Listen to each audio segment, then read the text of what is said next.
Triangle का video दिया है, जिसके मैंने सोचा कि मैं नहा धो लेता हूँ, तो नहा धो के थोड़ी एनर्जी आ जाएगी। तो आप भी ये चीज़ कर सकते हैं कि हो सकता है आपके ऊपर मेंस का प्रेशर हो कि इतना कुछ पढ़ना है, शाम होते होते थकने लगते हैं, तो आप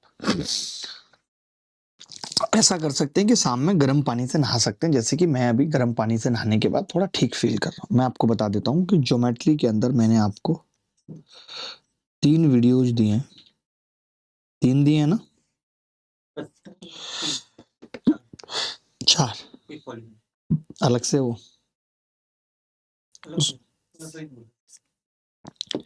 एक मैंने आपको ट्रायंगल का वीडियो दिया है, जिसके अंदर 27 चैप्टर हैं छोटे छोटे।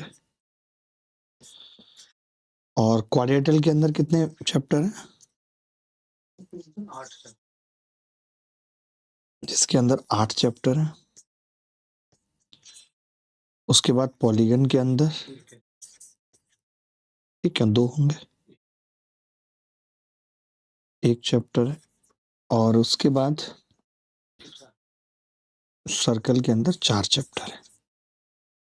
मेरा ऐसा मानना है कि अगर सिर्फ आप ये चैप्टर ही देख लेते हैं तो आपको कभी ज्योमेट्री के किसी सवाल में आप फंसेंगे नहीं, ये बात तय है। ठीक है।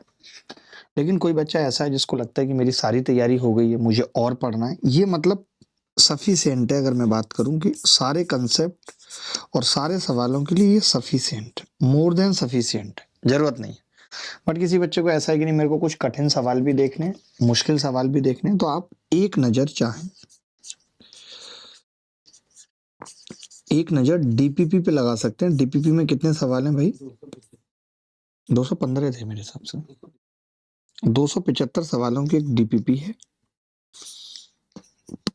और इस डीपीपी को पूरा करने की जरूरत नहीं है। जो सवाल आपको लगता है कि आपसे नहीं होगा या आपको उसका शॉर्टकट मेथड नहीं आता, आप सिर्फ उसका वीडियो सॉल्यूशन देखेंगे। पूरे का देखने की जरूरत नहीं है। ठीक है। दूसरी बात, अब कि मैं 2 से 3 लाइव क्लास लगाऊंगा, सिर्फ 2 से 3 लाइव क्लास। और वो 2 से 3 लाइव क्लास क्यों जरूरी है? To understand the latest pattern जो अभी एग्जाम हो रहे हैं। टू अंडरस्टैंड लेटेस्ट पैटर्न को समझने के लिए, लेटेस्ट पैटर्न को समझने के लिए ये जरूरी है कि आपकी लाइव क्लास होनी चाहिए, जिसमें आज पहली लाइव क्लास है। तो इतना कुछ ज्योमेट्री के अंदर दिया है। ज्योमेट्री एक इंपॉर्टेंट टॉपिक है। अच्छा, कोई बच्चा ऐसा है मेंस में जिसने अभी तैयारी शुरू की और अब उसके पास इतना टाइम नहीं है कि वो ज्योमेट्री पढ़े पूरा, तो मैं उसको कुछ टॉपिक सजेस्ट करता हूं। जैसे कि वो अगर सिमिलैरिटी पढ़ लेता है तो काफी हद तक चांस है कि उसका सवाल फंसेगा। सिमिलैरिटी, वो अगर राइट एंगल ट्राइंगल और इक्विलेटरल ट्राइंगल के बेसिक्स जानता है तो यहां से सवाल फंसेगा। और इसके अलावा सर्किल की प्रॉपर्टीज भी अगर वो सीख लेता है तो इतना काफी है। अगर किसी को लगना है कि मैं ज्योमेट्री छोड़ के जाना चाहता हूं, मुझे ज्योमेट्री नहीं पढ़नी, तो आप इतनी चीजें तो फिर भी पढ़ें ज्योमेट्री से, अगर आप पूरी ज्योमेट्री छोड़ के भी जाना चाहते हैं। बट मैं सजेस्ट नहीं करूंगा छोड़ के जाने के लिए, बट इतना पढ़ना कंपलसरी है। आज की क्लास में हम यही देखेंगे कि किस किस तरीके के सवाल पूछे गए हैं। एनटीपीसी ग्रेजुएट लेवल में कैसे सवाल पूछे गए 2025 में। तो आप देख रहे हैं कि मान लीजिए AB और CD 2 समानांतर रेखाएं हैं। AB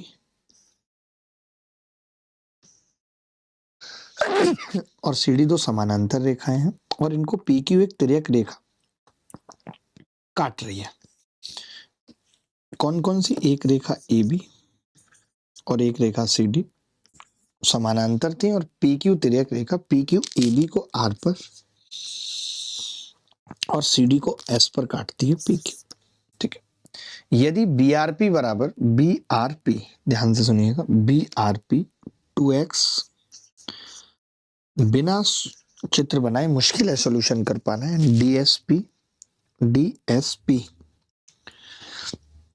ये दोनों बराबर हैं 3x माइनस 22। तो CSP बताना है क्या होगा। कोरिया का बच्चा ये बात बता सकता है कि ये दोनों कोण करस्पॉन्डिंग एंगल है और आपस में बराबर होंगे। अगर मैं इन दोनों को इक्वल रख देता हूं तो आप पाएंगे कि 2x इधर आएगा तो x बचेगा और 22 उधर जाके जुड़ेगा तो कितना हो जाएगा?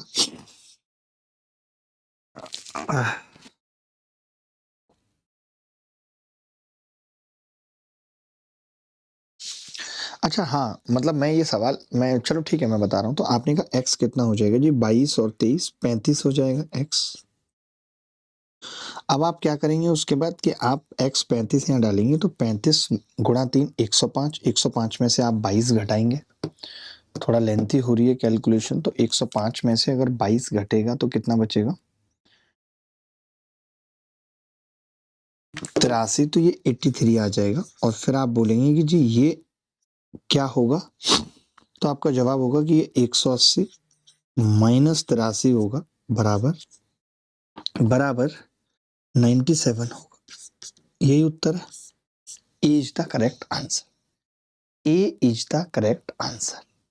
बोलो, अगर कोई डाउट है आपको इस प्रकार का या इस प्रकार के सवाल पे तो आप बता सकते हैं कि जी मेरे को ये डाउट है।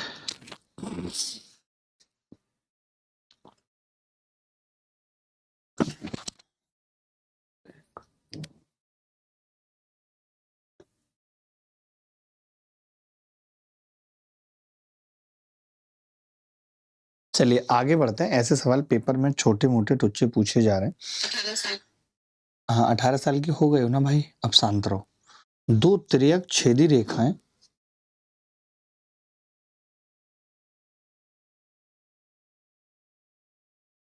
एस और टी अलग अलग समानांतर रेखाओं के एक समूह को काटती हैं।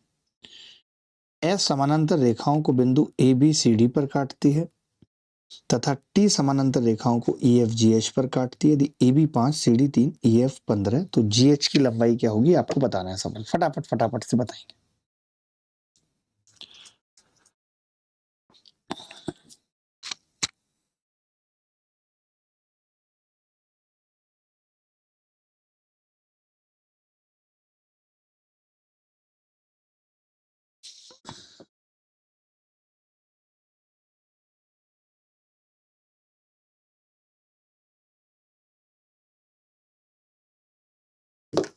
देखिए आप अगर उत्तर नहीं बताएंगे तो कोई मतलब नहीं है। लाइव प्रैक्टिस का मतलब ही ये है कि आप भी उत्तर बताएं। पेपर में कैसे कर पाएंगे?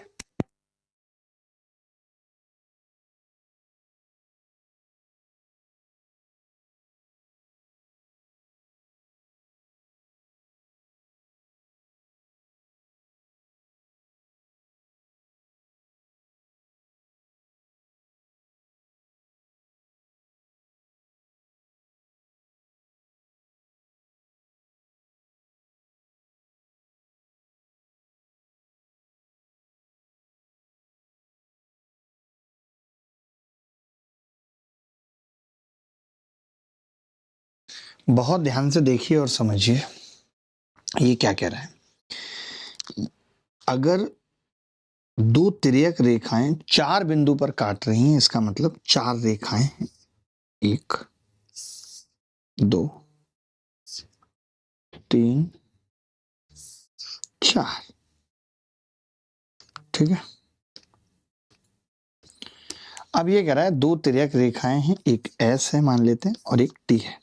ठीक है, ये एक तिर्यक रेखा है। ऐसे सवाल आपने देखे भी होंगे, पहले खूब कराए जाते थे एस और टी।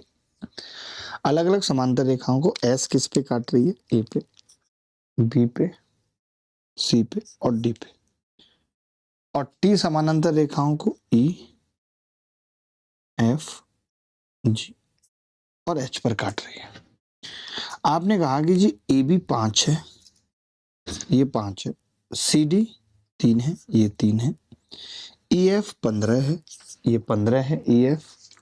तो आपसे जीएच की लंबाई पूछ रहे हैं। कुछ भी नहीं करना है ऐसे सवाल में, कुछ भी नहीं करना। होता क्या है कि इस सवाल के अंदर अगर हम ऊपर तक बना दें तो एक ट्राइंगल बन जाएगा। ट्राइंगल बन जाएगा तो कौन सी थ्योरम लग जाएगी? Thales theorem. तो थेल्स थ्योरम में तो आपको पता है रेशियो सेम होते हैं। तो बस मुझे इतनी सी बात ही कहनी है कि भाई अगर ये इसका 3 गुना है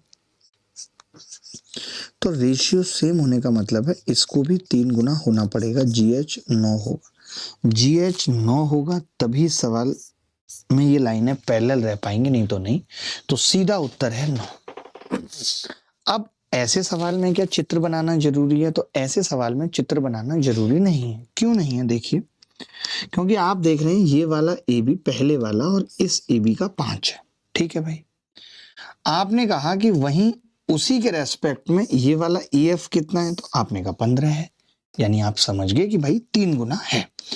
फिर आपने देखा दोस्त कि वहीं सी डी कितना है, तो आपने कहा 3 है। अब सी डी बाद वाला था तो आप जी एच निकाल सकते हैं, जी एच ही पूछा है तो 3 गुना मतलब 9 हो जाएगा। ठीक है, ऐसा सवाल आता है। तो अगला सवाल, ए बी सी डी के समानांतर एक तिर्यक रेखा पी क्यू ए बी और सी डी को ई और एफ पे काटती है। अब एक आध सवाल आप भी करिए, मैं आपको टाइम दे रहा हूं, हम 20-25 सवाल खींच के जाएंगे, फटाफट से देख लीजिए। प्रियांशु आप बताइए उत्तर।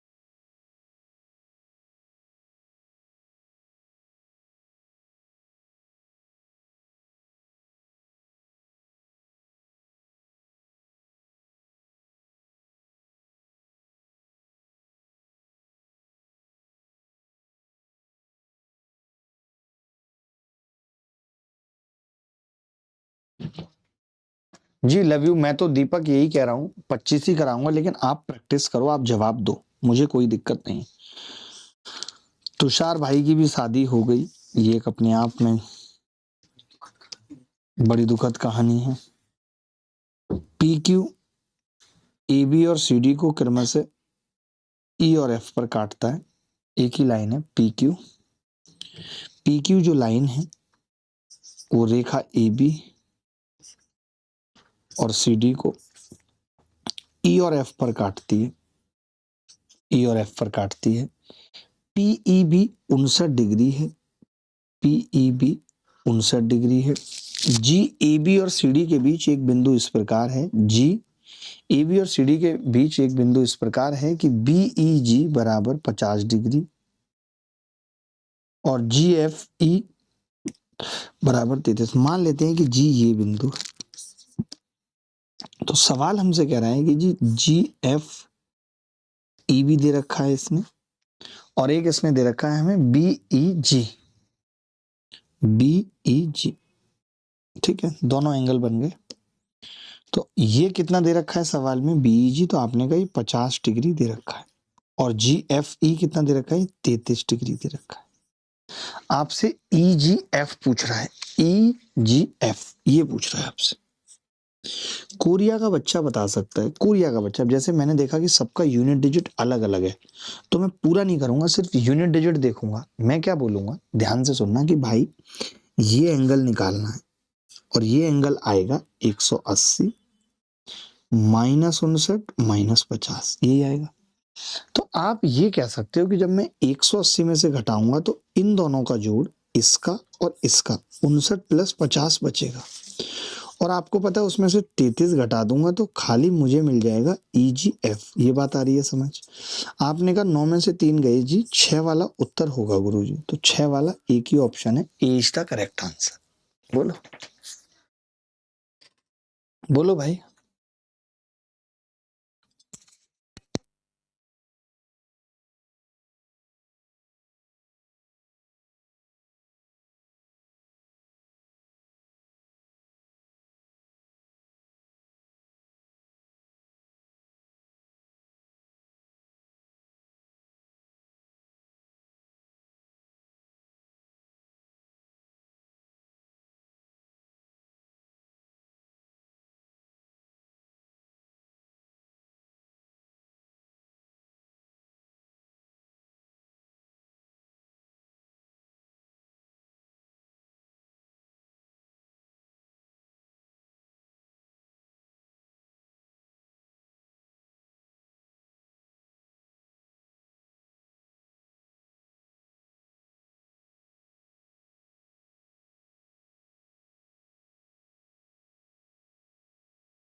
देखिए मनी भारती क्या करिए, इनके कमेंट देखते रहिए। चलिए आगे बढ़ते हैं।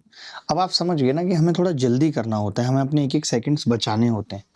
ये सवाल का उत्तर बताएंगे, जो भी बच्चा इस सवाल का उत्तर बताएगा। देखिए अभी मेरी प्लानिंग में है, पहले मेरा टारगेट ये 2 टॉपिक कंप्लीट करना है, प्रोबेबिलिटी और स्टैटिस्टिक्स। तो मैं कुछ तो आपको देना चाहता हूँ, इनके वीडियो छोटे छोटे, ज़्यादा लंबे नहीं, जिससे आप कंसेप्ट समझ जाएं। और जैसे ही मैं इसकी कुछ लाइव क्लास ले लूँगा, तो फिर आप उसके बाद समझ लेना।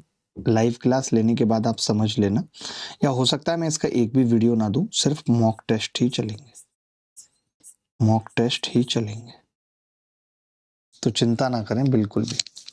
आप इस सवाल का उत्तर बताएं। सार्थक अभी मैं बात करूंगा आपसे, आपके पास मेरा नंबर है, आप पर्सनली मैसेज कर सकते हैं प्लीज।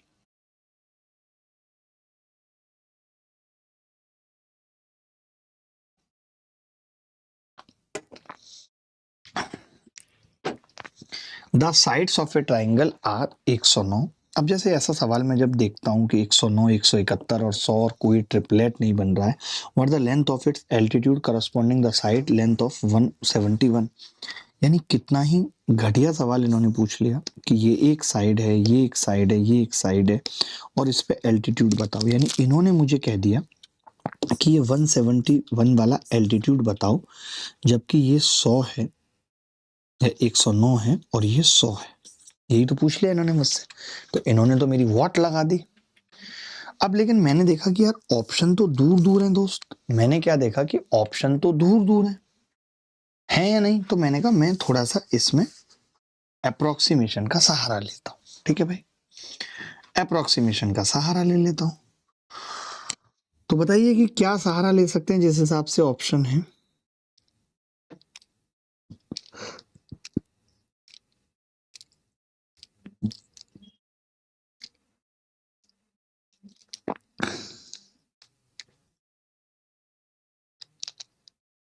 देखिए मैंने क्या किया, मैंने कहा बहुत दूर दूर ऑप्शन है, तो मैंने इन दोनों को ऑलमोस्ट इक्वल मान लिया, 100 और 100, और इसको मान लिया 170। आपने कहा कि उस स्थिति में तो ये 85-85 हो जाएगा, तो मैंने कहा ये 100 तो नहीं है। आप ऐसा कर सकते थे, इसको इतना आपने कम किया था, आप 104 मान लेते, लगभग ऐसा कुछ मान लेते। चलो मैंने 100 ही माना और ये 85 है, तो फिर मैंने ये कहा कि अगर ये 80 होता तो ये 60 आ जाता, ये 80 होता तो ये 60 आ जाता। तो ये 80 के आसपास ही है, इसको भी मैंने कम किया है, तो 60 के आसपास एक ही ऑप्शन था। 60 के आसपास एक ही ऑप्शन था, मैंने इस सवाल में अप्रोक्सीमेशन लगा दिया। मैंने इस सवाल में जो ट्रिक लगाई वो दैट इज अप्रोक्सीमेशन, क्योंकि ऑप्शन 10 के पास थे, 10 के आसपास ऑप्शन थे।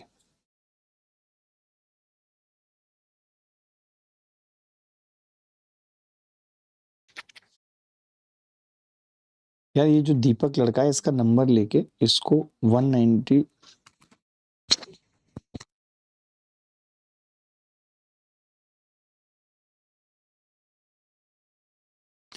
आगे बढ़ते हैं।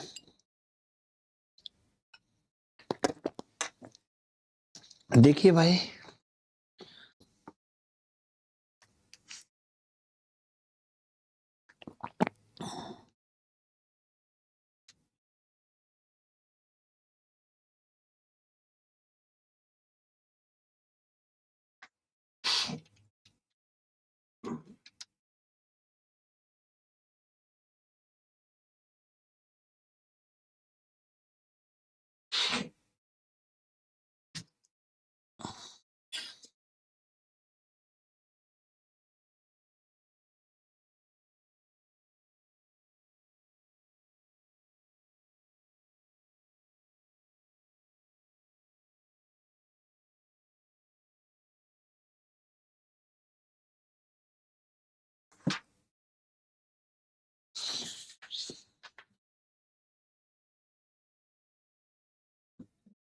चलिए आगे बढ़ते हैं।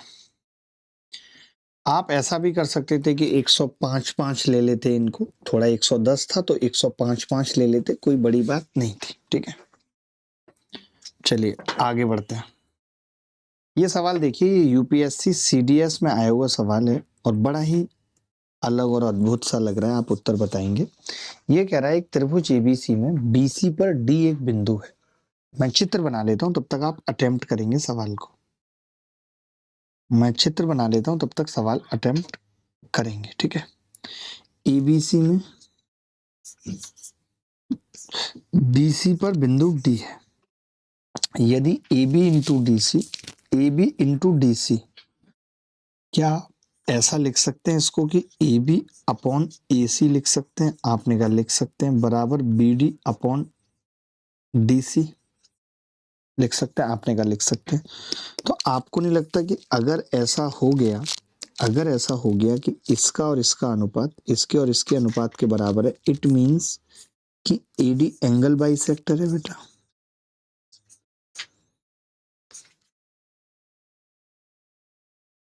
AD एंगल बाइसेक्टर है। अगर AD एंगल बाइसेक्टर है तो BAD कितना होगा? तो आपने कहा अल्फा। तो CAD कितना होगा? तो बीटा। तो आपको नहीं लगता अल्फा बराबर होगा बीटा के अगर एंगल बाइसेक्टर है तो? क्या ये सवाल मुश्किल था किसी भी एंगल से? मैं आपसे पूछना चाहता हूं दीपक परिहार साहब।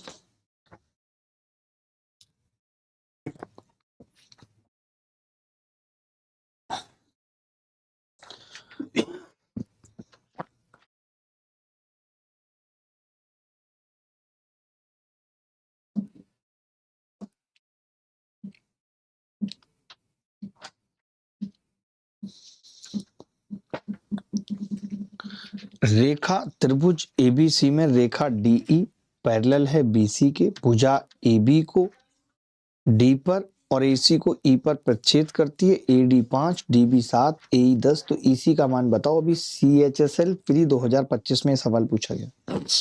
CHSL 2025 में सवाल पूछा गया।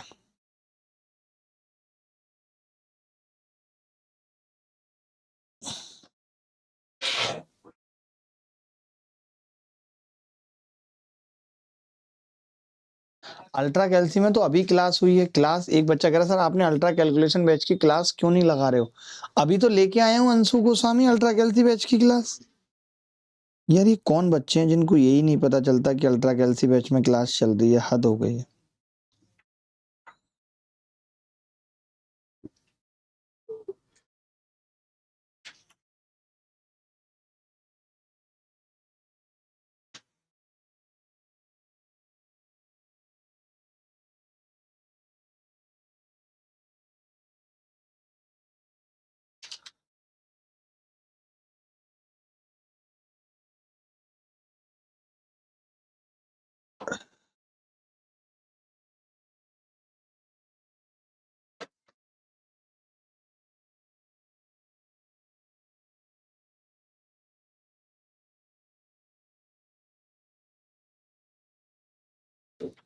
चलिए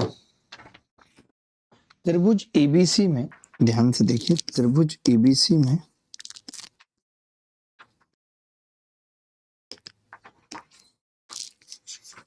त्रिभुज एबीसी में डीई डीई बीसी के पैरेलल है। AB को D पर, AC को E पर काटता है। AD 5 है और DB 7। कोरिया का बच्चा भी इस सवाल को कर सकता है कि अगर ये 10 है तो वही पैरेलल वाला थेल्स थ्योरम, 5 दूनी 10 तो 7 दूनी 14 होगी EC। कोरिया का बच्चा भी इस घटिया सवाल को कर सकता था तो CHSL प्री में आया। एक और सवाल CGL प्री में आया कि आजकल ये लोग ये पूछते हैं कि ये कॉन्ग्रुएंट तो है बट किस प्रॉपर्टी से है? ये बड़ी बात है। तो क्या आप बता सकते हैं कि ये कॉन्ग्रुएंट किस प्रॉपर्टी से है बेटा?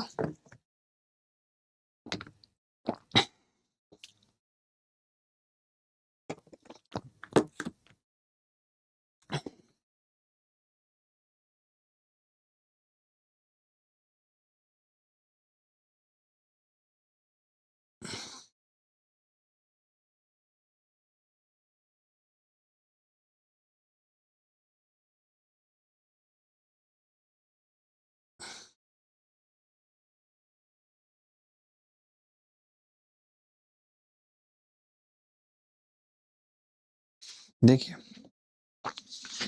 दो समकोण त्रिभुजाकार ब्लॉक एबीसी और डीईएफ, बी और ई 90 के बराबर है, कर्ण एसी और डीएफ की लंबाई बराबर है, भुजाएं ए बी और डीई बराबर हैं, तो क्या सर्वांगसम है और हैं तो किस नियम से? मैं दिखा देता हूं आपको बना के, आपको फील आए। ये दो ब्लॉक है, ठीक है, बी और ई, ए बी सी और डीई एफ। ये कह रहा है कर्ण एसी और डीएफ बराबर है और भुजाएं ए बी ये और डीई बराबर है।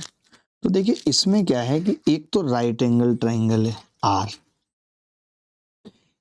एक हाइपोटेनस बराबर है और एक साइड बराबर है, ये तीन चीजें। तो ये आर एच एस प्रॉपर्टी से कॉन्ग्रुएंट है कि ये कॉन्ग्रुएंट है, और आर एच एस प्रॉपर्टी से हाइपोटेनस बराबर है ना, इसके बीच का कोण बराबर नहीं है, जो आप एस ए एस कह सकते हैं, होगा बराबर, लेकिन उससे ऊपर आर एच एस है क्योंकि हाइपोटेनस आ गया। ये बात शायद आपने पढ़ी नहीं है, बताओ। तो सर इस टाइप की स्थितियां बन रही हैं, ये जो है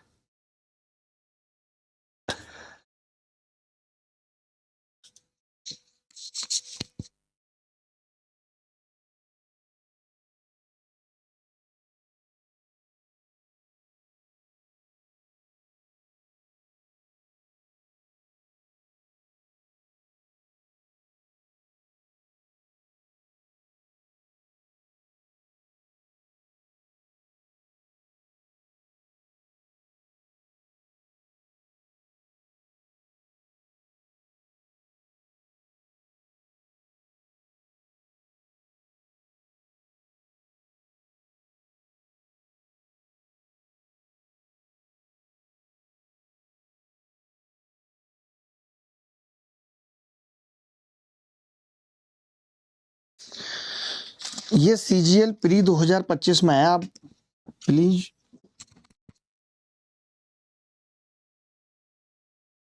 त्रिभुज एबीसी में रेखाखंड डीई बीसी के समानांतर, हर छोटी बात ये हो गया। अरे काम करो भाई, बताना नहीं है मुझे। हाँ आकाश भाई, वो एसएसएस पे भी पहुंच जाएंगे, लेकिन हमें इंटेंट भी समझना पड़ेगा सवाल का। जो दे रखा है उस हिसाब से आरएचएस ही लिखेंगे। मैं ये कह रहा हूं, आप समझ गया मैं आपकी बात को, कि अगर ये भुजा बराबर है, लाइक ये 5 है, ये भी 5 होगी, ठीक है, ये 4 है और ये भी 4 है, तो फिर ये 3 होगी, तीनों भुजाएं भी बराबर हैं, इनके बीच का कोण भी, ये तो एस एस भी हो गया।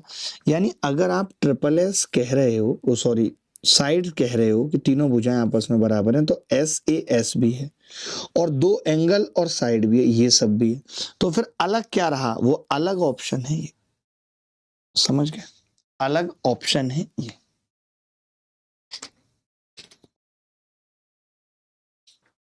लाइक मैंने आपसे ये कह दिया कि ऐसे समझो, आप शायद तब समझ पाओगे। मैंने ये कह दिया कि ये बताओ इसकी भुजा 6 6 6, तो बताओ ये क्या है? ऑप्शन है क्वाड्रिलेटरल, ऑप्शन है ट्राइंगल, ऑप्शन है इक्विलेटरल ट्राइंगल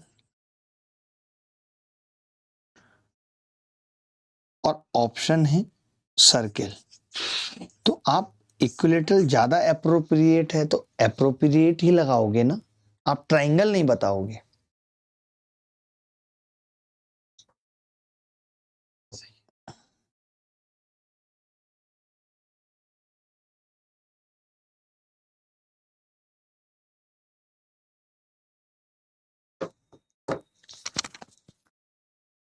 जी जी विनय, बिल्कुल कर सकते हैं, आपको एकदम फ्री सुविधाएं दे सकते हैं। आप अपना नंबर भेज दीजिए।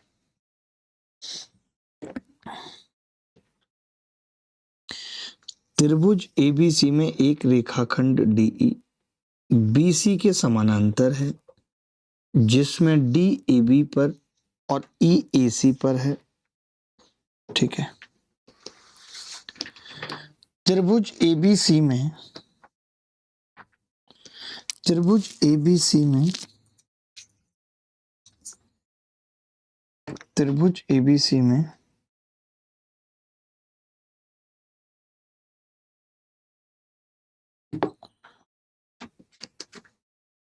DE पैरेलल है BC के, ठीक है, जिसमें DAB पर और ये AD के क्षेत्रफल का समलंब इतने के क्षेत्रफल से अनुपात 4:21 है। ये 4 है रेशियो और ये 21। तो AD और DB का अनुपात पूछ रहा है। मैं आपसे ये कह सकता हूँ कि क्या आप मुझे बता सकते हैं AD और AB का अनुपात? तो आप कहेंगे जी एरिया का अंडर रूट होगा 4 और पूरा एरिया है 25 यानी 2:5। अगर AD 2 है और पूरा 25 5 तो ये कितना होगा 3। तो ऑप्शन आ जाएगा ए। क्या ये सवाल मुश्किल था? नहीं, तुच्चा था बहुत। ये सवाल CDS 2022 में पूछा गया है, तो आसान, लेकिन आपको बताना है कि इसका सही उत्तर क्या होगा अगर आपने पढ़ा है तो। अगर आपने पढ़ा है तो बताइए।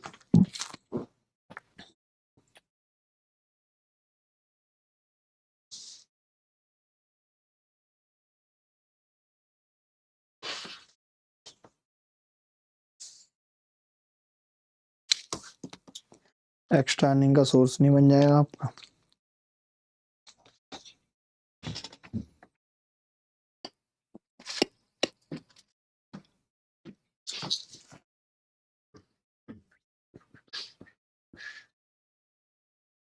देखिए, जब कभी ऐसा सवाल आता है ना, जैसे इसने क्या कह दिया कि किसी त्रिभुज की बात कर दी, जैसे इसमें किसी त्रिभुज की बात कर दी, तो किसी का मतलब तो मैं अपनी मर्जी से कुछ भी मान लूं। आप बताओ। और किन्हीं दो भुजाओं की भी बात कर ली, का योग तीसरी भुजा पर खींची गई माध्यिका के दुगने से 2 कम होता है। तो मैंने कहा यार कुछ नहीं, तो मैं इक्विलेटरल ट्रायंगल ही ले लेता हूँ, लफड़ाई खत्म हो जाएगा। आपने कहा बिल्कुल हो जाएगा। मैंने क्या कहा, इसको मैंने मान लिया 4 4 4। तो आपने कहा माध्यिका क्या होगी, तो आपने कहा जो हाइट होगी वही माध्यिका होगी। तो √3/2 a होता है, तो ये आ गया 2√3। आपने देखा कि किन्हीं त्रिभुज की 2 भुजाओं का योग जो कि 8 आ रहा है, तीसरी भुजा पर खींची गई माध्यिका के दुगने से कम है। तो आप बताओ सम कितना आ गया 2 भुजाओं का 8। माध्यिका मैंने ठीक निकाली है, गलत तो नहीं निकाली भाई? गलत तो नहीं निकाली? नहीं। अब आप कह रहे हो कि दुगने से यानी 4√3 से कम होता है। तो आपने कहा कि नहीं नहीं नहीं जी, ये तो 4√3 से बड़ा है, ये तो गलत हो गया। गलत हो गया यानी कि स्टेटमेंट गलत है, पहले वाला गलत है। किसी त्रिभुज का परिमाप तीनों माध्यिकाओं के योग से अधिक होता है। मैं आपको बता देता हूं, माध्यिकाओं के साथ 3 आता है, भुजाओं के साथ 3 आता है, sum of side, sum of side. और ये 4 आता है माध्यिकाओं के साथ, माध्यिकाओं मतलब सम ऑफ मीडियन। ये हम जानते हैं 4 बड़ा होता है 3 से, ये आपको खूब सिखाया गया है, उन वीडियोज में भी बताया गया है। अब आप समझ गए कि यार सम ऑफ साइड्स का मतलब तो पेरीमीटर है, तो मैं ये कह सकता हूं कि पेरीमीटर छोटा होगा 4/3 सम ऑफ मीडियन से, सम ऑफ मीडियन से। इन्होंने क्या कहा है, perimeter of a triangle is greater than the sum of the 3 medians, sum of the 3 medians. अब आप समझिए, ध्यान से समझिए, से अधिक होता है, पेरीमीटर अधिक होता है। भाई एक बात बताओ, आप इसको गुणा कर रहे हो 4 से, इसको गुणा कर रहे हो 3 से, यानी 3 गुना पेरीमीटर का, ये सही लिखा है मैंने? नहीं, एक त्रिभुज का परिमाप तीनों माध्यिकाओं के योग से अधिक होता है।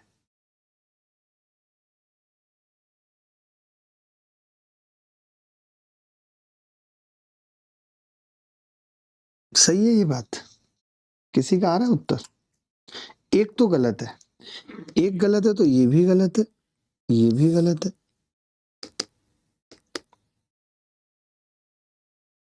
किसी त्रिभुज का परिमाप छोटा होता है, सम ऑफ मीडियंस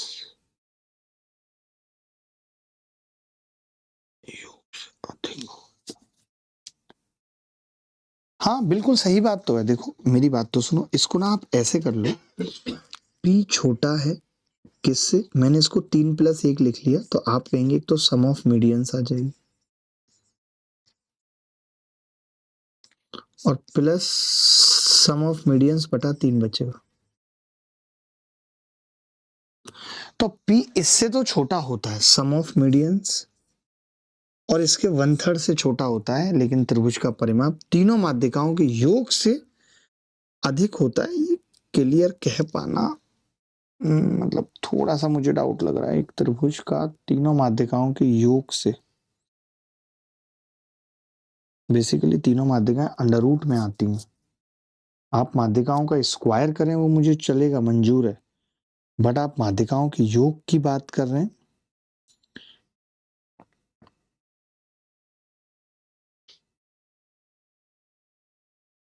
पी अगर यहाँ बड़ा होता, सम ऑफ मीडियंस, या यहाँ पे हम देखें तो ये कह सकते हैं कि सम ऑफ मीडियंस बड़ी होती हैं 0.75 पी से, पेरीमीटर से। पेरीमीटर के 75% से, पेरीमीटर के 75% से मीडियन बड़ी होती है। अगर median, sum of medians P के 75% से बड़ी हैं तो 100% से भी बड़ी होंगे। नहीं, 100 से बड़ी होंगी इस बात की गारंटी क्या? 100 से छोटी भी हो सकती है। 75% से बड़ी है, पेरीमीटर के 75% से मीडियन बड़ी होती है, यानी पेरीमीटर का 75% तो मीडियन से छोटा होता है। मेरे को फील आ नहीं रहा यार। हमें किसी इक्विलेटरल ट्राइंगल को ही पकड़ना पड़ के देखना पड़ेगा, क्योंकि यहाँ से निकाल पाना है, बता पाना मुश्किल है। तो मैंने कहा अगर मैं इन तीनों की भुजाएं ले लूँ 12, सम ऑफ पेरीमीटर, और मीडियन कितनी आ गई? 3 दूनी 6√3। तो अब ये 6√3 12 क्या है? बड़ा है 6√3 से, तो त्रिभुज का परिमाप माध्यिकाओं के योग से अधिक होता है।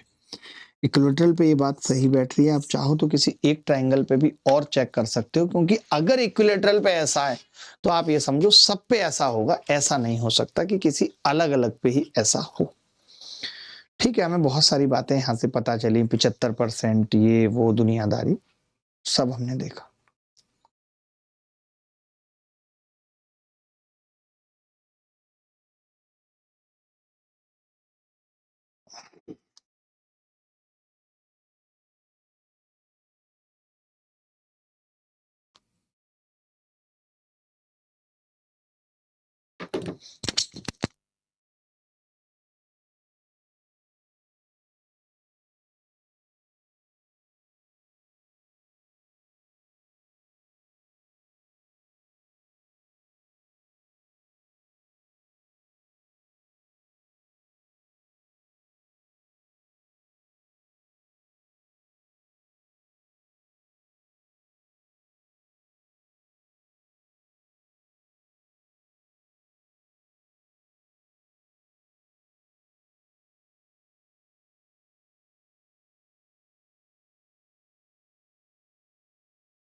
अच्छा सवाल था जिसने हमें फंसाया, परेशान किया।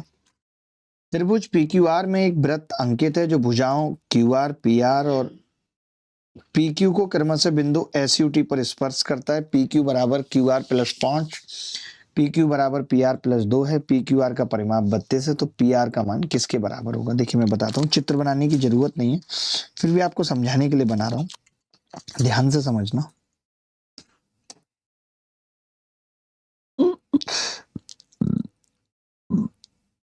ठीक है, बन गया। PQR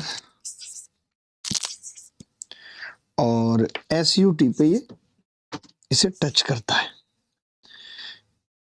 QR को लिखना पड़ेगा, QR को किस पे करता है? S पे। PR को किस पे करता है? U पे। और इसको किस पे करता है? T पे। ठीक है, PQ बराबर QR प्लस 5 है। देखो मैं ये कह रहा था अगर हम इसको ऐसे ही लिख दें, ज्यादा कुछ ना करें, क्योंकि सवाल में PR हमसे पूछा है। देखो क्या क्या दिया है, PQ बराबर QR प्लस 5, PQ बराबर PR प्लस 2। मैं बस आपसे एक चीज कह रहा था कि अगर मैं इन सबको जोड़ दूं, अगर मैं इन सबको जोड़ दूं और साइड में एक PQ और ऐड कर दूं, तो 3PQ हो जाएगा इधर, और आप कहेंगे आपने पी क्यू क्यों ऐड किया, ताकि पेरीमीटर बन जाए 32 प्लस 7 39। तो पी क्यू कितनी आ गई, आपने कहा जी 13 आ गई पी क्यू। पी आर का मान पूछा है तो 11 आ जाएगी। ये सवाल को करने का सबसे सही तरीका था, ताकि कैलकुलेशन कम हो। आकाश ऐसा नहीं है, आज बहुत क्लासेस कर दी हैं, तब भी ऐसा नहीं है बिल्कुल भी आप एनर्जी कम ऐसे मत सोचो। अगर लग रहा है तो मैं माफी चाहता हूँ, ऐसे मत सोचो।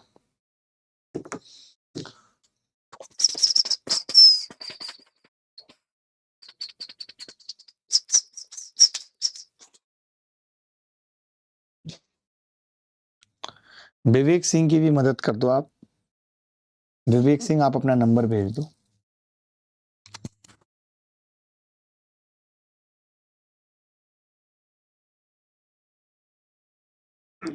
आगे बढ़ते हैं। अगला सवाल देखिए, सीजीएल प्री 2025 में ही आया है। ये कह रहा है एक समकोण त्रिभुज एबीसी 10 सेंटीमीटर व्यास वाले एक वृत्त के अंतर्गत अंकित है, वृत्त के अंदर है। वाह, तो हम पहले तो एक वृत्त बना लेते हैं और उसके अंतर्गत एक ये ट्रायंगल बना लेते हैं।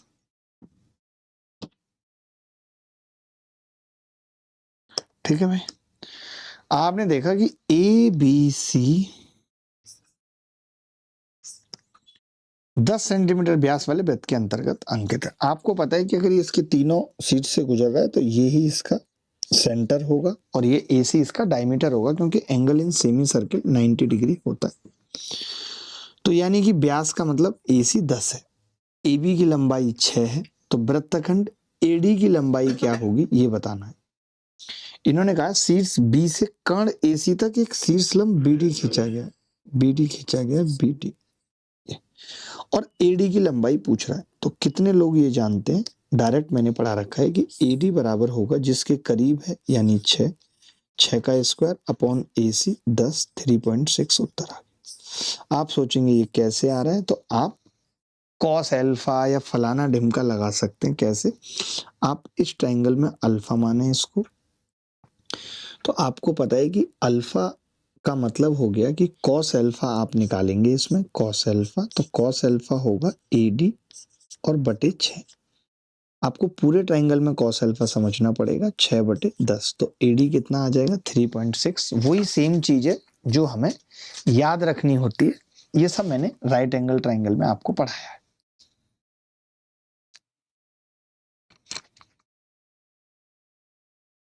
ठीक है, आगे बढ़ते हैं।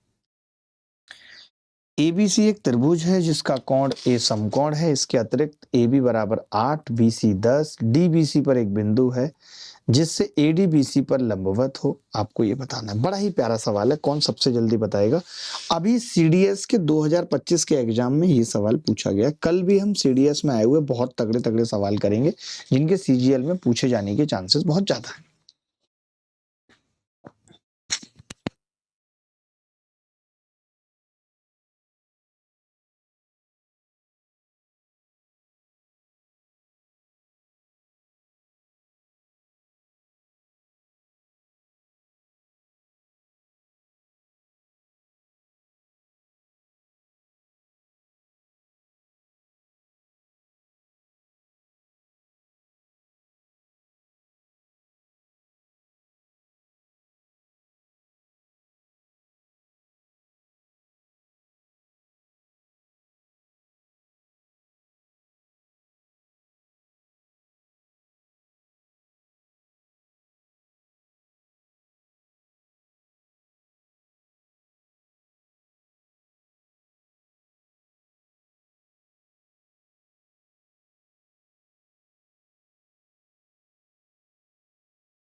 एबीसी एक त्रिभुज है,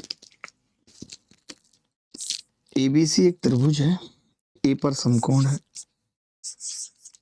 एबीसी एक त्रिभुज है, ए पर समकोण है, ए बी 8 है, बीसी 10 है, डी बीसी पर एक बिंदु है, डी बीसी पर एक बिंदु है जिससे एडी लंबवत है बीसी के, एडी लंबवत है बीसी के, एडीसी का क्षेत्रफल और एडीबी के क्षेत्रफल का अनुपात बताना। देखो कोरिया का बच्चा भी जानता, नहीं पता तो देख लो, ये 8 तो ये 6, तो हम इसका अगर अनुपात निकालें तो 3 और 4 आ रहा है। इसके एरिया का अनुपात वही होगा जो सीडी का होगा, यानी 3 का स्क्वायर और 4 का स्क्वायर। तो ये सब चीजें मैंने डायरेक्ट करना सिखाई हैं ताकि बच्चा डायरेक्ट उत्तर बता सके। तो आप ये देख सकते हो राइट एंगल ट्राइंगल के चैप्टर के अंदर, 27 चैप्टर जो ट्राइंगल के पढ़ाए हैं उसके अंदर देख सकते हो।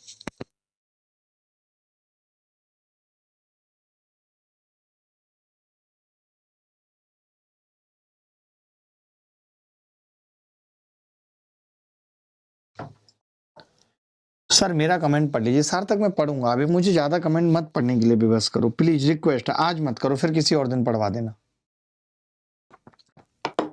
आगे बढ़ते हैं। ये सवाल कह रहा है कि आरआरबी एनटीपीसी में ये सवाल पूछा गया है, आरआरबी एनटीपीसी में एक आयत की छोटी भुजा लंबी भुजा से 16 सेंटीमीटर कम है, इसके क्षेत्रफल का संख्यात्मक मान इसके परिमाप के संख्यात्मक मान के 3 गुने के बराबर है, इसकी लंबी भुजा की लंबाई कितनी है?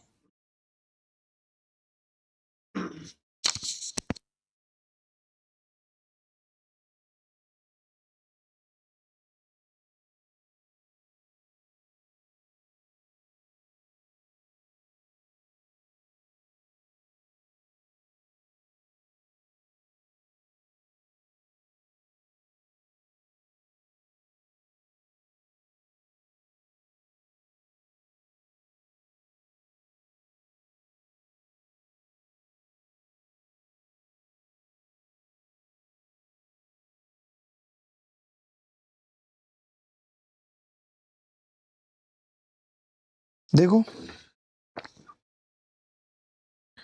देखना है आकाश क्या कह रहा है, एक आयत की छोटी भुजा बड़ी भुजा से 16 कम है, यानी ये x है तो ये x माइनस 16 है, झट से लिख लिया। इसके क्षेत्रफल का संख्यात्मक मान, अच्छा अभी 16 चैप्टर पढ़ पाया है, ओहो, x into x minus 16, x into x minus 16, इसके परिमाप के संख्यात्मक मान के 3 गुने के बराबर है, परिमाप होता है twice of l plus B 2x minus 16। तो इसकी लंबी भुजा की लंबाई क्या है ये बताना है, यानी x की ही वैल्यू बतानी है। अब मेरी बात समझना अच्छे से, मेरी बात समझना अच्छे से, मेरी बात समझना अच्छे से। देखो 3 दूनी 6 दूनी 12 और ब्रैकेट में x माइनस 8। अब हम सिर्फ ऑप्शन का सहारा लेंगे, देखना मैंने कहा 25 माइनस 8 करूंगा तो 17 आएगा, 17 इधर कभी नहीं आएगा, ये ऑप्शन नहीं हो सकता। मैंने कहा 19 माइनस 8 करूंगा तो इधर 11 आएगा, इधर 11 कभी नहीं आएगा। अब रह गया 14, 14x हो नहीं सकता क्योंकि 1 16 है तो ये कभी नहीं होगा। अब उत्तर जो बच गया वो 24 है, मुझे चेक करने की भी जरूरत नहीं है।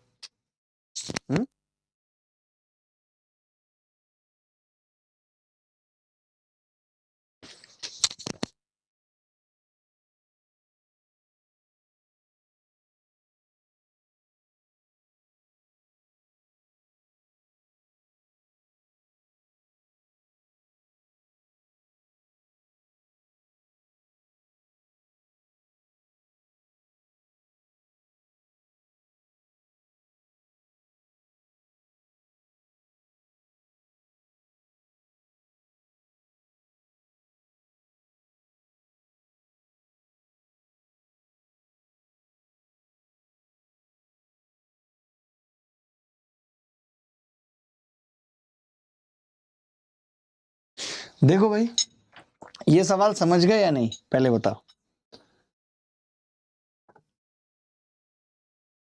सर व्हाट्सएप पे रिप्लाई नहीं करती टीम, आज ही टीम की वॉट लगाता हूं, रुक जाओ। एलसीएम एचसीएफ की लाइव वीडियो क्यों नहीं चल रही है भाई? अब ऐप पे मुझे लगता है ज्यादा कंटेंट हो गया इसलिए चल नहीं पा रहा, सर्वर डाउन हो गया।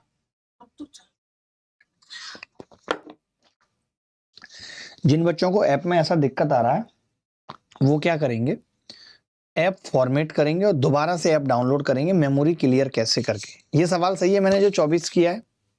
ये सवाल सही है जिसका उत्तर 24 आ रहा है? बोलो भाई, अप्रोच ठीक लगी या नहीं?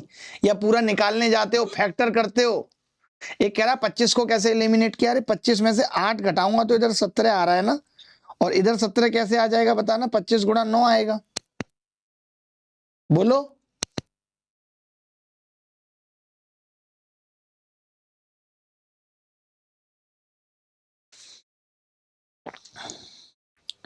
हमारे साथ जो जुड़े हुए हैं वो शख्स किसी पहचान के मोहताज नहीं है, मोहताजों की पहचान नहीं है। एक चतुर्भुज एबीसीडी में A B 6, B C 18, C D 6, D A 10, यदि विकर्ण बी डी एक्स तो निम्नलिखित में से कौन सा सही है? वाह वाह वाह वाह वाह वाह वाह वाह। A B B C 18, D A 10, A B 6, C D 6, यदि विकर्ण बी डी, यदि विकर्ण बी डी ये भी 6 एक्स है। तो देखिए एक बात तो तय है कि x छोटा होगा 10 प्लस 6 16 और 10 माइनस 6 4 से बड़ा होगा। इस हिसाब से x 12 से बड़ा होगा और 18 और 6 24 से छोटा होगा। अब मुझे इन दोनों को मर्ज करना है बेटा, मुझे इन दोनों को मर्ज करना है जो दोनों कंडीशन फुलफिल हो। तो आपने कहा गुरु अगर आप 12 से बड़ा ले लोगे तो 4 से बड़ा तो अपने आप हो जाएगा, तो इधर तो लो 12, और गुरु 16 से छोटा ले लोगे तो 24 से छोटा अपने आप हो जाएगा, बात खत्म। तो 12 16 बी उत्तर आ जाएगा। बी क्या आ जाएगा? उत्तर आ जा रहा है। सत्यम थोड़ी सी मेहनत बढ़ाओ, बात बनेगी।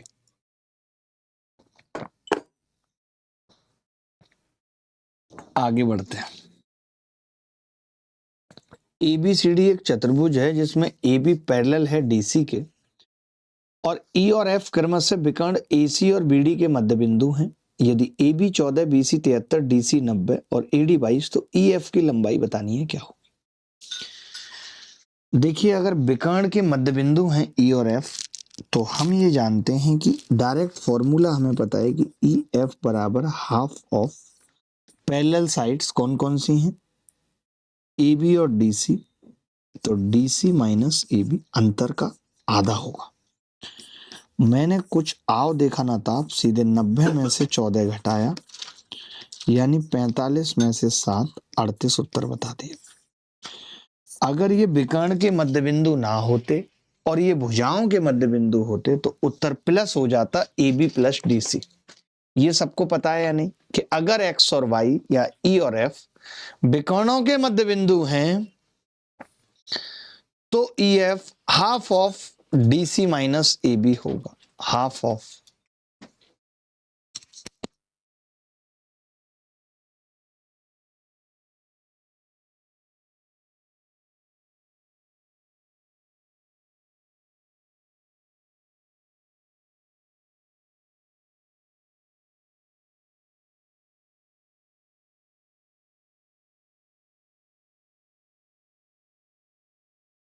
आगे बढ़ते हैं। ये सवाल देखिए, सीडीएस 2022 का सवाल है।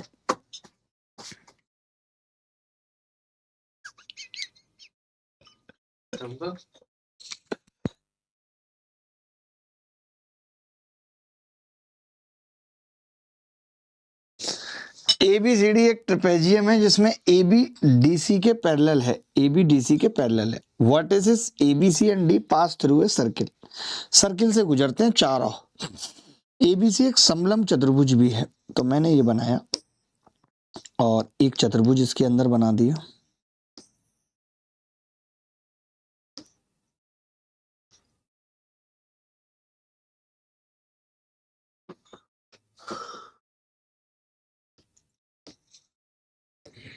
ठीक है, A B C D A B D C के समानांतर है, ए बी सी और D, A B D C के समानांतर है, A B C D, A B C और डी एक वृत्त से होकर गुजरते हैं, ए बी सी और डी एक वृत्त से होकर गुजरते हैं। ठीक है भाई, तो आपको पता है कि अगर ये समलंब हो गया तो ये पता है कैसा समलंब, साइक्लिक ट्रेपेजियम जो होता है, साइक्लिक ट्रेपेजियम जो होता है आपको पढ़ाया भी गया है, वो आइसोसेल्स ट्रेपेजियम होता है, वो बनेगा ही आइसोसेल्स ट्रेपेजियम, वरना पॉसिबल ही नहीं है सर्किल के अंदर ट्रेपेजियम को बनाना बिना इक्वल किए भुजाएं, ये दोनों बराबर होती हैं। एबीडीसी के समानांतर थी, यानी एडी और बीसी बराबर होंगे, ये बात बिल्कुल सही है। ए और सी का जोड़ 180 होगा, ये बात भी बिल्कुल सही है, ए और सी का जोड़। अच्छा, ये पैरेलल भुजाएं और पैरेलल भुजाओं के बीच का कोण भी 180 होता है, ए और डी का जोड़ भी 180 होगा, ये बात भी सही है। तो 1 2 3 तीनों सही है, 1 2 3 तीनों सही है। जो लोग ए और डी का सम नहीं बता पाए 180, वो सच में गधे हैं, जैसे Deepak Singh. Sir help desk team कोई काम नहीं कर रही है, कर तो रही है, मेरे पर्सनल नंबर पर डेली 2500 मैसेज आते हैं, उन 2500 मैसेजों की लिस्ट बनना आपको यकीन नहीं होगा, बच्चे नहीं समझ पाते हैं। जैसे अभी 2 मिनट पहले मेरे पास लिस्ट आई, ये अभिनय सर मैथ्स का ही ग्रुप है, अभिनय सर मैथ्स के ग्रुप के नाम से ये नंबर है, अगर आप देखेंगे तो ये मेरे पास लिस्ट आई इतनी लंबी, और रीड मोर भी कर देता हूँ इसको, रीड मोर में ही पता चलेगा कि आप घुमाते रहेंगे खत्म नहीं होगी। ये बच्चों के कोर्सेस हैं जो फ्री एक्टिवेट होने हैं, किसी का कोई सब है, तो ऐसा नहीं है कि टीम काम नहीं कर रही, काम बहुत ज्यादा है, उतने लोग नहीं। 2 लोग, नताशा ऑलरेडी कम है, दुर्गा जी के पिताजी एक्सपायर हो गए आपको पता है, बट मैं फिर भी मैं अपनी साइड से पूरी कोशिश कर रहा हूँ। विशाल सिंह, अगर आपका कल परसों में नाम आया होगा तो आज सबके एक्टिवेट हो जाएंगे रात तक, ठीक है। ABCD एक समलंब चतुर्भुज है, BC पैरेलल है AD के, AC बराबर है CD के, ABC बराबर है 69 के तथा BAC बराबर है 23 के, तो ACD का माप क्या है ये पूछ रहा है। वाह, समलंब चतुर्भुज में भी ये देख रहे हो,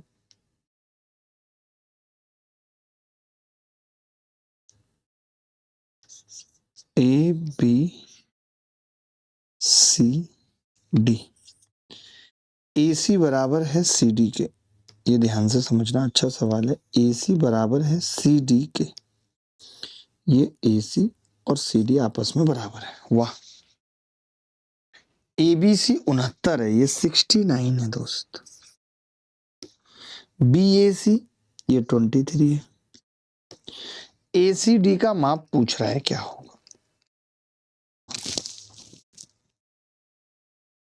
मैं ये कह रहा था,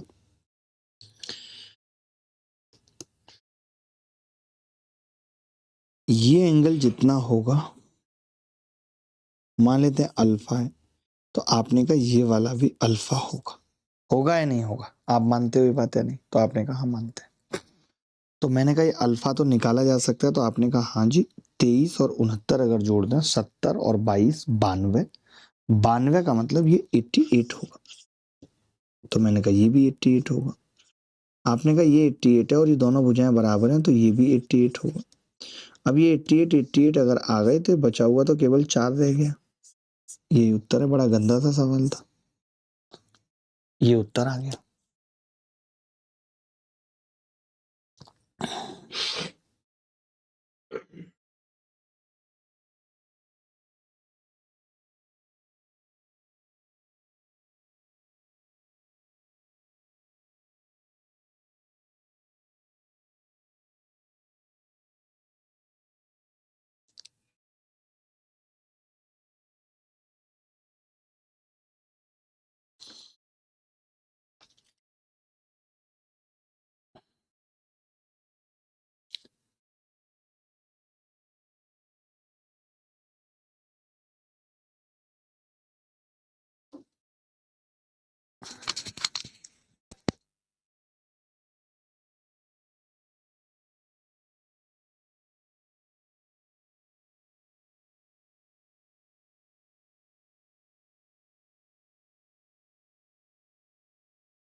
चलिए आगे बढ़ते हैं, अगला सवाल देखते हैं। ABCD एक समलंब चतुर्भुज है जिसमें AB DC के समानांतर है, E और F AD और BC के मध्य बिंदु हैं। बड़ा ही घटिया किस्म का सवाल है। मुझे ऐसा लगता है कि आप इस सवाल को करेंगे तो आपकी आत्मा को शांति मिलेगी। अब आप कहेंगे कि गुरुजी हम तो अभी जिंदा हैं, हमें आत्मा की शांति क्यों दे रहे हैं? तो देखिए, जीते जी शांति होनी चाहिए, मरने के बाद शांति का कोई मतलब नहीं है।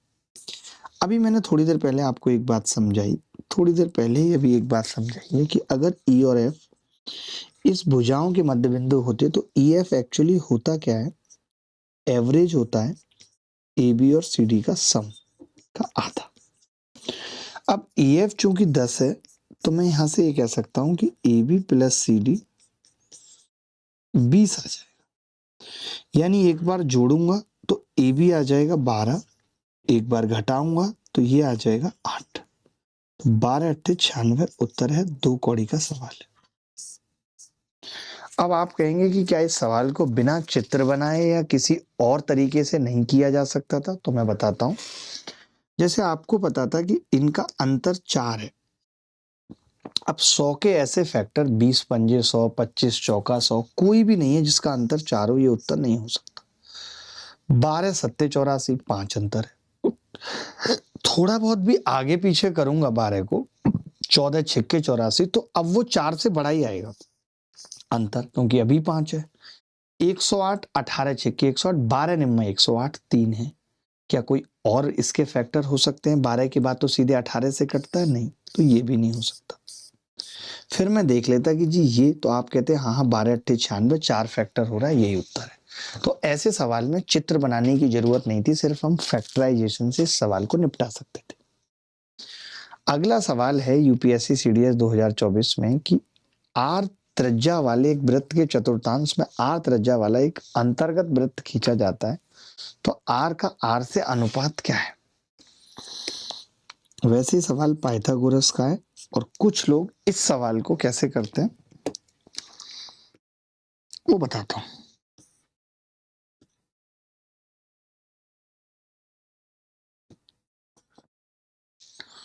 कहना क्या चाह रहा है ये सवाल वो भी बताता हूं।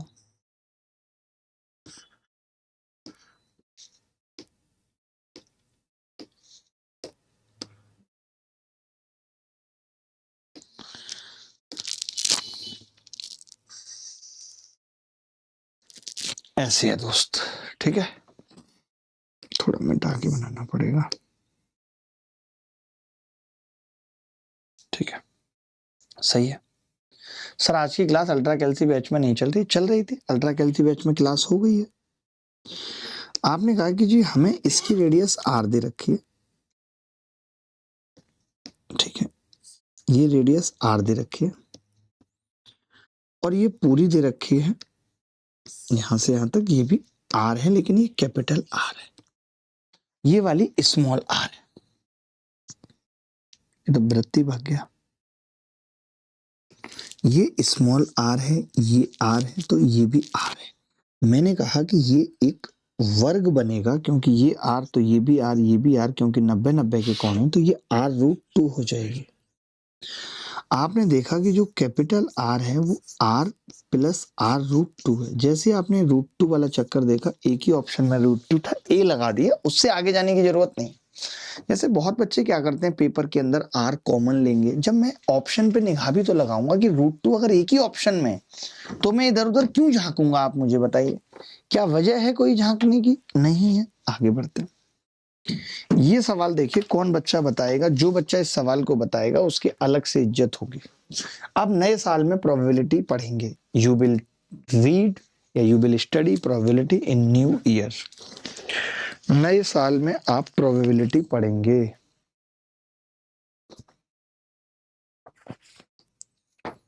देखना है बच्चा सुजीत कैसे कह रहा है, वीडियो ओपन नहीं हो रही है, झूठ बोल रहा है, अभी तो डली नहीं होगी ना वीडियो, प्रोसेसिंग में होगी भाई वीडियो। थोड़ा सा या तो लाइव क्लास कर लो, बट मुझे पता क्या लगता है, एडटेक में ऐसा कुछ आना चाहिए कि जैसे लाइव क्लास हो गई तो जिस बच्चे ने लाइव क्लास देख ली ठीक है, अब जो वीडियो जाए उस लाइव क्लास की वो फिर एडिट होके जाए, ये दौर होना चाहिए, तब मजा आएगा बच्चों को पढ़ने।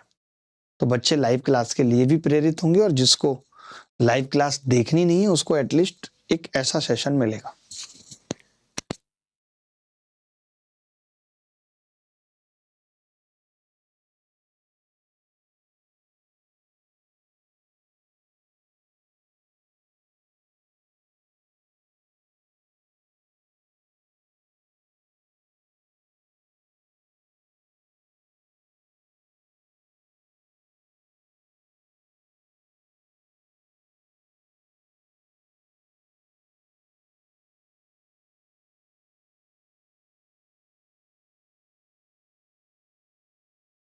देखिए ये सवाल दोस्तों बाप है, ये सवाल बाप है। ये कह रहा है कि एबीसीडी के अंदर खींचा गया है, नीचे दिए गए चित्र में CF 8 दिखाया गया है, CF 8 और EF 6, EF का है 6 और CE 10। वाह, ये CE 10 है और EF 6 है और CF 8, यानी कि राइट एंगल ट्राइंगल है, ये 90 डिग्री है। ये मानते हैं 90 डिग्री है? आपने कहा मानते हैं? मानते हैं? मानना पड़ेगा ही आपको। मैंने बस एक छोटी सी बात कही कि अगर ये बीटा है और ये 90 है तो ये 90 माइनस बीटा होगा। आपने देखा कि अगर ये 90 माइनस बीटा है और ये 180 माइनस बीटा है तो बचा हुआ बीटा होगा, बचा हुआ बीटा होगा। यानी हमने देखा कि इस ट्रायंगल में ये अल्फा और ये बीटा आ गया, तो सेम में अगर करता अल्फा और ये 90 माइनस अल्फा तो ये अल्फा आ जाता। यानी इस ट्रायंगल में, ध्यान से सुनना, इन दोनों ट्रायंगल में अल्फा बीटा दो कोण बराबर हैं और तीसरा भी 90 बराबर है, तो ये दोनों ट्रायंगल अपने आप में सिमिलर हो गए। अच्छा, अगर ये सिमिलर हो गए और राइट एंगल ट्रायंगल है तो इनकी भुजाओं का अनुपात है 3:4 का। पूछा गया है हमसे सवाल में एरिया ऑफ द स्क्वायर, तो मैंने कहा कि इनकी भुजाओं का अनुपात अगर 3:4 का है तो बीटा के अल्फा के सामने भी वो 3:4 का होगा, यानी मैं 3K कह सकता हूं इसको। आपने कहा अल्फा के सामने इधर भी ये 4K होगा क्योंकि 3:4 का अनुपात है। अगर ये 4K है और ये स्क्वायर है तो ये भी 4K होगा, यानी इट विल बी K होगा। तो मैं ये कह सकता हूं इस ट्रायंगल में पाइथागोरस लगा के कि यार K² प्लस 16K² बराबर 8×8 = 64 होगा, यानी K² बराबर 64/17 होगा। बोलो। आपने कहा कि जी इसका जो एरिया है वो 16K² है एरिया, तो पहले तो ये 13 वाले कट गए और 64 को 16 से गुणा करूंगा तो 1024 आएगा। D is the correct answer.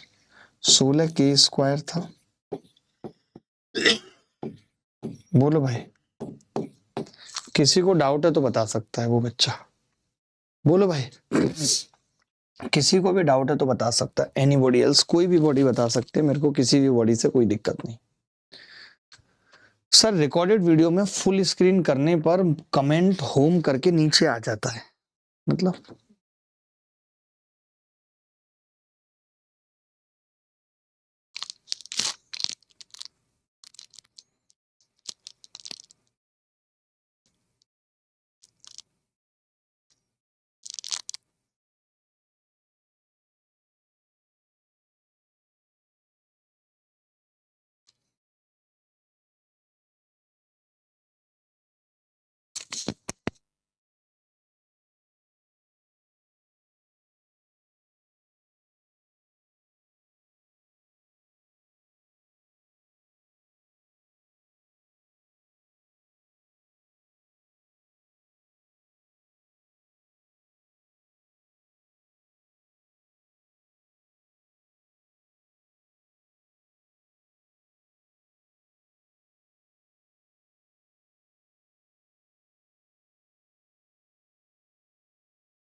चलो भाई आगे बढ़ते हैं। एक और ऐसा सवाल है, जैसे अब ये कह रहा है कि यार टेन अल्फा और टेन बीटा का जोड़ बताओ। तो अभी आपने देखा खुद ही कि मैंने इसको 3 के निकाला, इसको के निकाला और इसको 4 के निकाला, तो ये एंगल अल्फा और ये मैंने बीटा बोला।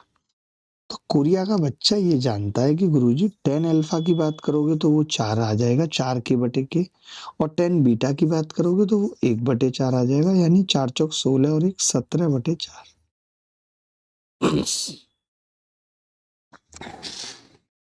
बोलो भाई, किसी को कोई डाउट है तो बताओ, किसी को भी कोई डाउट है तो बताओ।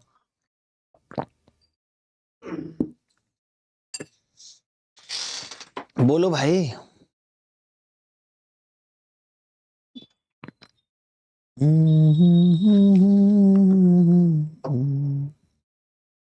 प्रियांशु कह रहा है सर अल्ट्रा कैल्सी भी पूरा करा दो यार। कितनी चीजें कराऊं मैं, वही सोच रहा हूँ भाई, आपसे वही पूछ रहा हूँ कि उतनी चीजें जितनी आप सोच रहे हो, या तो मैं प्री वाला बैच बंद करूं, कौन सा बैच बंद करूं क्या ना करूं, मेरे लिए भी चीजें चैलेंजेबल हैं।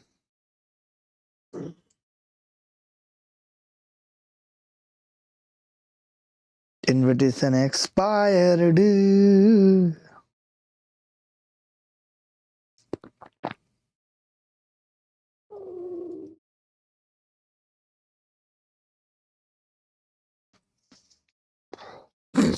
आगे बढ़ते हैं। चलिए ये सवाल में एक और सवाल ऐड कर दिया इन्होंने इस बार। ये कह रहे हैं कि सी डी ई का एरिया भी बताओ, सी डी ई का एरिया भी बताओ। वाह वाह वाह वाह वाह वाह। अभी हमारी आपकी बात हो रही थी कि भाई ये बीटा के इधर है, ये बीटा है, ये अल्फा है, हम ये 3 के भी निकाल रहे थे, हम ये 4 के भी निकाल रहे थे, हम इसको के भी बता रहे थे। तो हम बीटा के सामने वाले को के बोल रहे हैं, तो आपने कहा जी बोल रहे हैं, तो मैंने कहा अगर बीटा के सामने वाले को के, तो यहाँ पे भी बीटा के सामने वाला के होगा या नहीं,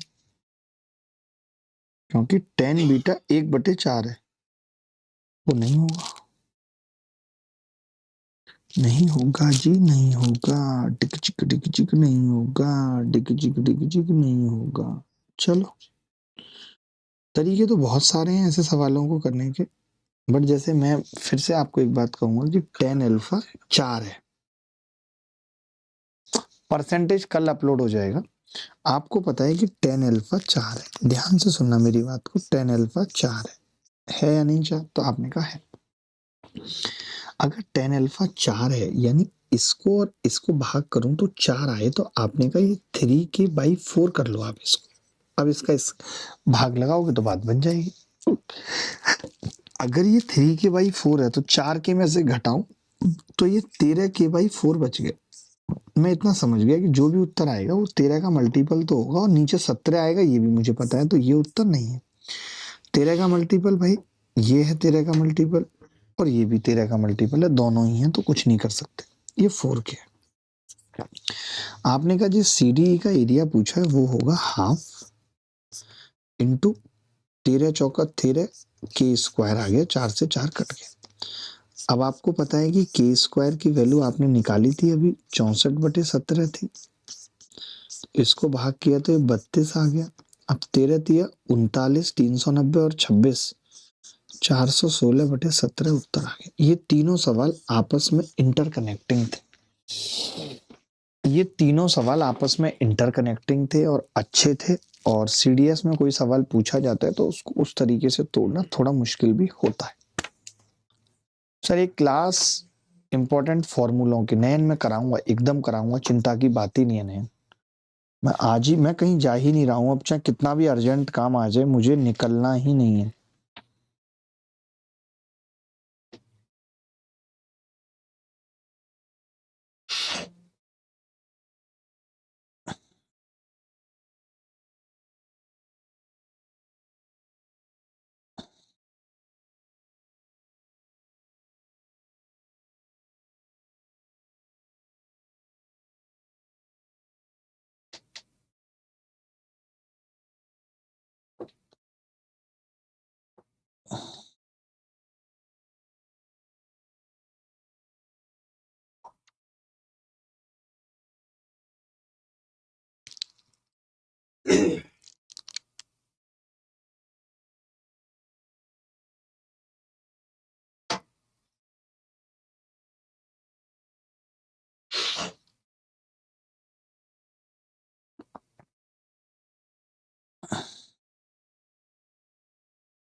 चलिए, मैं देख रहा था एक टीचर कह रहा था कि जीएस की समस्या आज के बाद खत्म। एक वीडियो बनाया एक टीचर ने, जीएस की समस्या आज के बाद खत्म।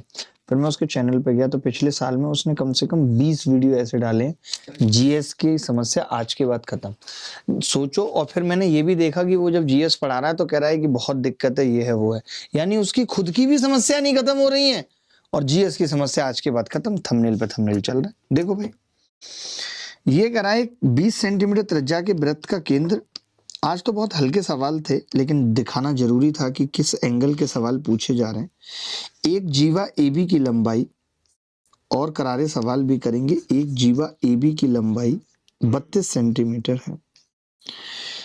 AB पर एक बिंदु E इस प्रकार है, AB पर एक बिंदु E इस प्रकार है कि CE बराबर 13।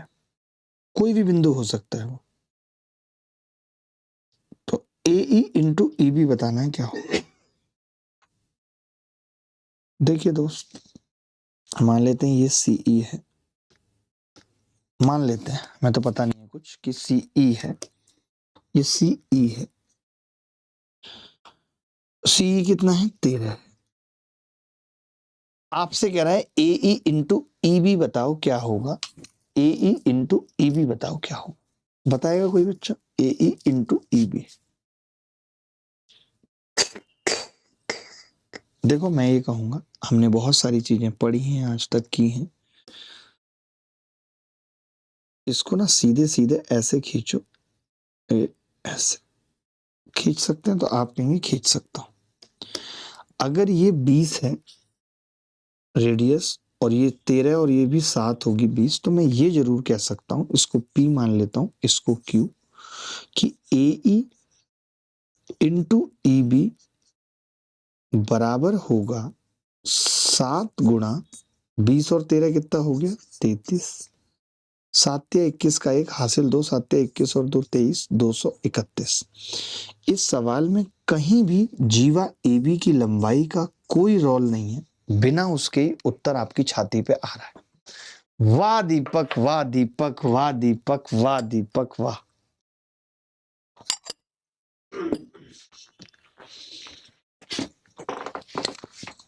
दीपक, तुम बहुत वीडियो देख रहे हो आजकल, मैं बता रहा हूं, बहुत वीडियो देख रहे हो तुम। वो बहुत जेंटलमैन आदमी है, उसमें कोई दो राय नहीं है। बट क्या होता है ना कि संगति का बहुत बड़ा असर पड़ता है, बहुत बड़ा असर संगति का पड़ता है।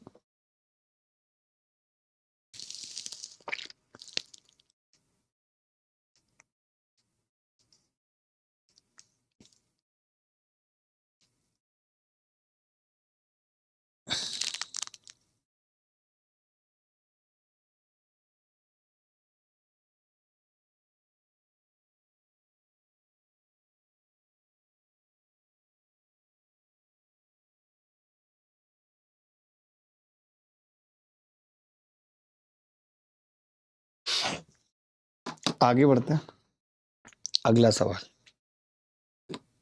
अच्छा, टाइम कैसे हो गया होगा? अभी तो नहीं हुआ होगा, होने वाला जरूर होगा। किसी बाहा बिंदु से वृत्त पर दो स्पर्श रेखाओं के बीच का कोण संपर्क जीवा द्वारा केंद्र पर अंतरित कोण के बराबर होता है।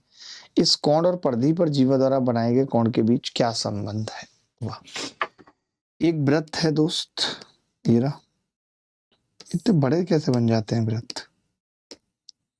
लाइक ये वृत्त है और दो हमने इस पे जीवा खींची है एक्सटर्नल बिंदु से। तो आपने कहा किसी बाहा बिंदु P से वृत्त पर खींची गई जीवा A और B के बीच का कोण अल्फा, संपर्क जीवा द्वारा केंद्र पर अंतरित कोण, संपर्क जीवा कौन सी है?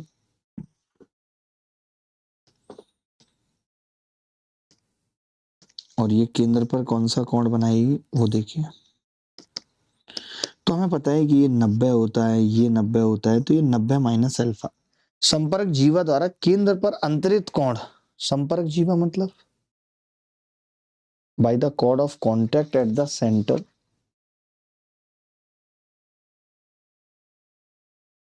कोण के बराबर होता है।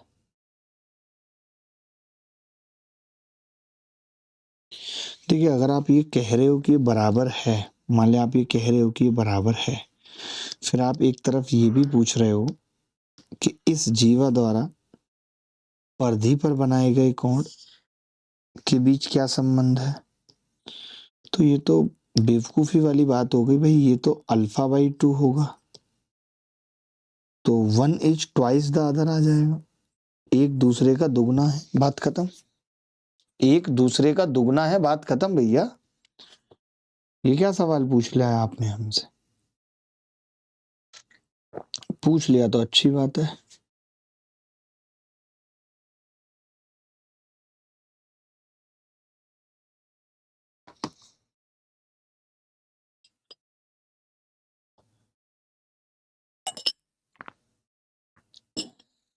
आगे बढ़ते हैं।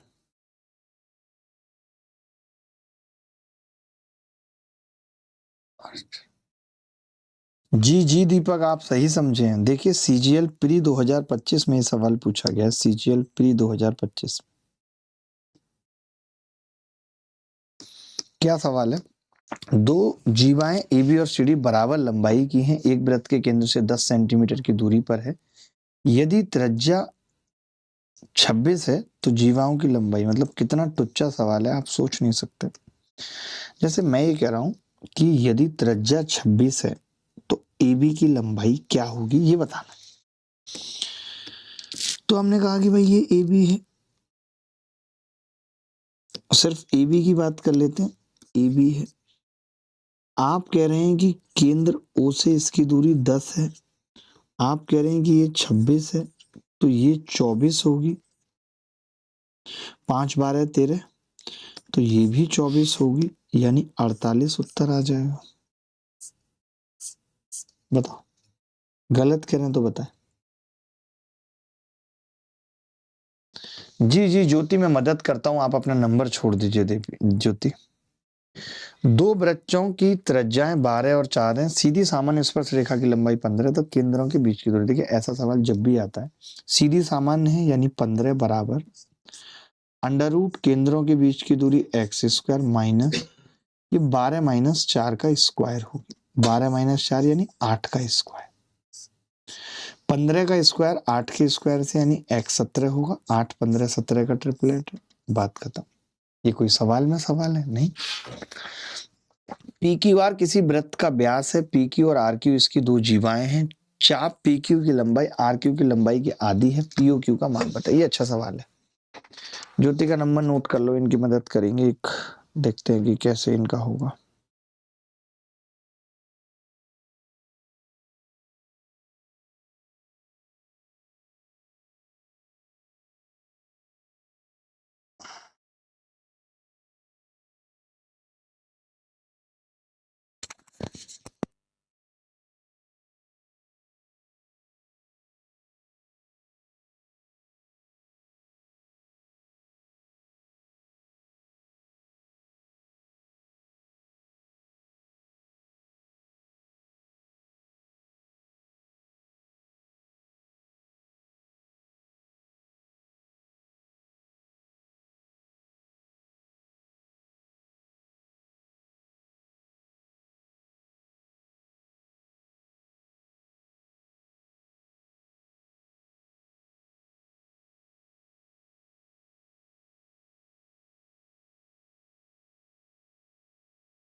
देखो भाई, पी क्यू आर किसी वृत्त का व्यास है,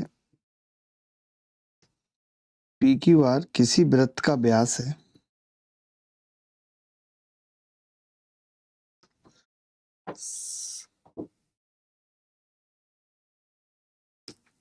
P O R sorry P O R किसी वृत्त का व्यास है, पी क्यू और आर क्यू इसकी दो जीवाएं हैं, पी क्यू और आर क्यू इसकी दो जीवाएं हैं,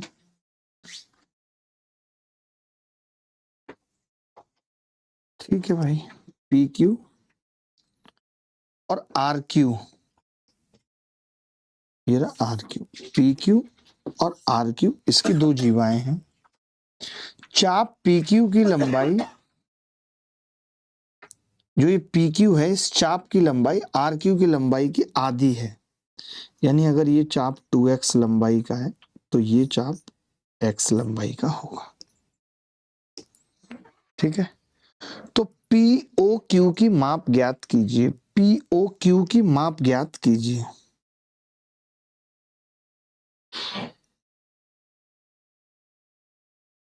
पी ओ क्यू की माप ज्ञात कीजिए, पी ओ क्यू की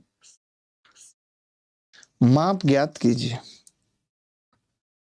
पी ओ क्यू की माप ज्ञात कीजिए, ये पूछ रहा है। बिल्कुल सही बात है, मैं ये कह रहा हूं अगर ये चाप 2x का है तो ये एंगल के अनुपात भी वही होंगे, क्योंकि चाप की जो लंबाई होती है वो हाफ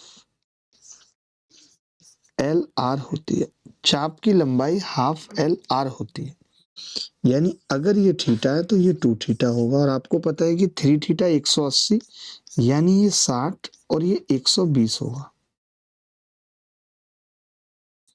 तो हमसे क्या पूछा है, पीओ क्यू, तो ये 60 आ गया। क्या किसी को डाउट था इसमें? कल हम और बहुत बेहतरीन और अच्छे सवाल करेंगे, कल आप देखेंगे, मजा आ जाएगा आपको सवाल देख के।